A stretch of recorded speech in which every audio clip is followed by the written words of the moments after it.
कृष्ण गीता के श्लोक में बार बार कहते हैं कि अर्जुन गच्छन्ति गच्छन्ति, इस संसार में जो आया है उसे जाना तो पड़ेगा, ये तो निश्चित है, ठीक है, गच्छन्ति।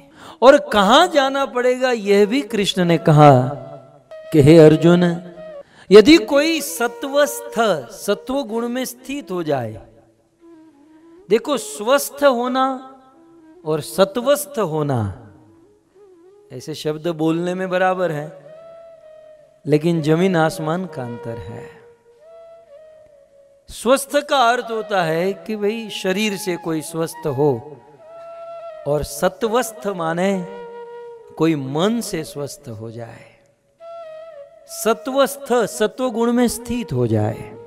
तो हे अर्जुन, जो सत्व गुण में स्थित है और सत्व गुण में स्थित रहकर सत्व गुणी कार्य करते हैं, वो ऊर्ध्वम गच्छन्ति, वो ऊपर के लोकों में जाता है, स्वर्ग लोक। परंतु यदि कोई व्यक्ति रजोगुण में स्थित होकर राजसिक कार्य करता है तो मरने के बाद 84 लाख की योनियों में फंस जाता है, कभी गाय, कभी बैल, कभी गधा, कभी कुत्ता, कभी बंदर, इस प्रकार से। परंतु जगन्न गुण वृत्ति स्था, परंतु हे अर्जुन, यदि कोई तमोगुण में रहकर तामसिक कार्य करता है, पाप करता है, तो ऐसा पाप करने वाला व्यक्ति मरने के बाद अधो गच्छन्ति तामसा, मरने के बाद अध गच्छन्ति अर्थात नीचे की ओर नरक में जाता है। इस संसार में दुख की बात तो है कि कुछ लोगों को पता ही नहीं कि पाप किसे कहते हैं, पाप की परिभाषा ही नहीं जानते। शूट बूट टाई पहनकर घूमते, कहते आई एम जेंटलमैन। कभी भी किसी को परेशान न करे, उससे कभी भी कोई भी जीव परेशान न हो, केवल मनुष्य ही नहीं, पशु पक्षी चींटी तक कोई परेशान न हो, उसे जेंटलमैन गच्छन्ति, जाना है, जाना है, जाना है। गीता में कृष्ण कहते हैं जाना है, एक ना एक दिन यह शरीर छोड़कर जाना है भक्तों। सुबुद्धिमानी यह है कि शरीर को तो एक दिन छोड़ना ही है, शरीर तो एक दिन श्मशान की भस्म राख बनने वाली है। इस शरीर को इतनी मेहनत कराए, इस शरीर को इतना तपाए, इस शरीर से इतनी तपस्या कराए कि आत्मा की उन्नति हो जाए, आत्मा का प्रोग्रेस हो जाए। लेकिन हमारा उल्टा है, आत्मा का जो होना है सो हो, शरीर को मौज होनी चाहिए बस। आत्मा को किसने देखा? जैसे वो बिल के बारे में मैंने कहा ना, महीने के बाद कौन देखा? शरीर को मौज। इसलिए लोग रात दिन शरीर के सुख में ही लगे हुए हैं, शरीर को आनंद देने में लगे हैं। मूवी देखते हैं आंखों को तृप्त करने, फिल्मों के गाने सुनते हैं कानों को तृप्त करने, नए नए रेस्टोरेंट में जाते हैं जिह्वा को तृप्त करने, रात दिन शरीर को, शरीर की इंद्रियों को तृप्त करने के लिए मेहनत करते हैं। लेकिन दुर्भाग्य कि इतनी इतनी मेहनत करने के बाद भी शरीर सुखी नहीं होता है, क्योंकि शरीर का गुण ही है दुखी बने रहना। भगवान ने जब ये दुनिया बनाई और जब ये शरीर बनाया तो इस पर एक लेबल मार दिया, दुखालयम, और हम लोग इसे सुखी बनाना चाहते हैं। बनाने वाले मैन्युफैक्चरर ने लिख दिया कि ये दुखालय है, ये दुखों का घर है, यहां सुख हो नहीं सकता, लेकिन फिर भी हम लोग शरीर को सुखी बनाना चाहते हैं। न तो कभी शरीर सेटिस्फाइड होने वाला है, न कभी सुखी होने वाला है।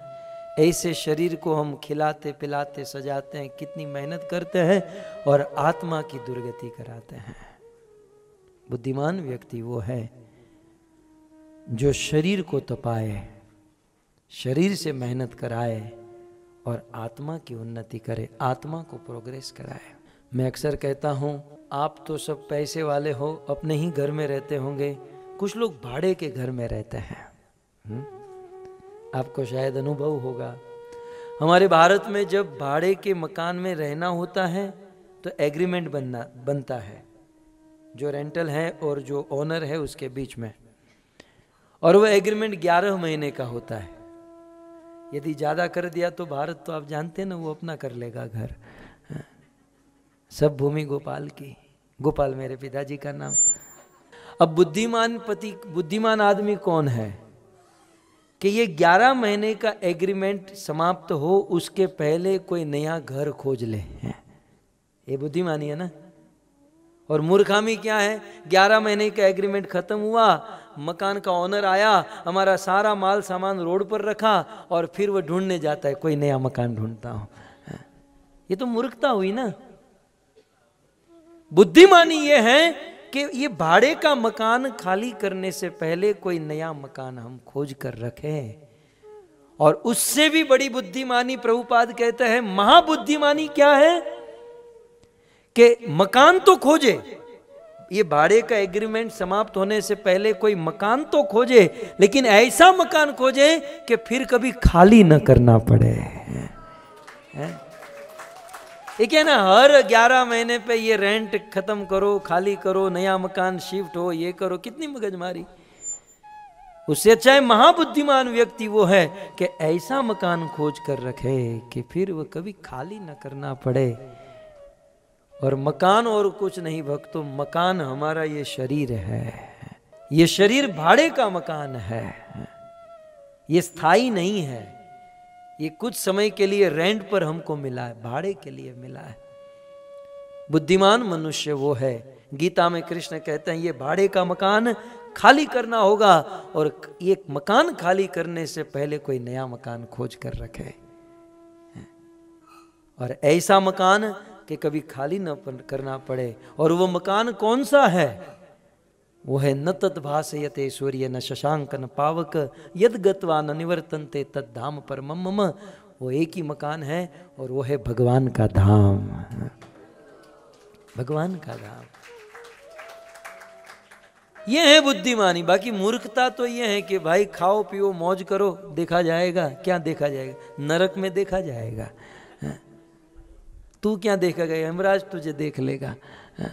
तो बड़ी उग्र सुखदेव गोस्वामी ने कहा, परीक्षित जो पाप करता है उसे नरक में जाना ही होगा, उसमें कोई वो छूट नहीं सकता।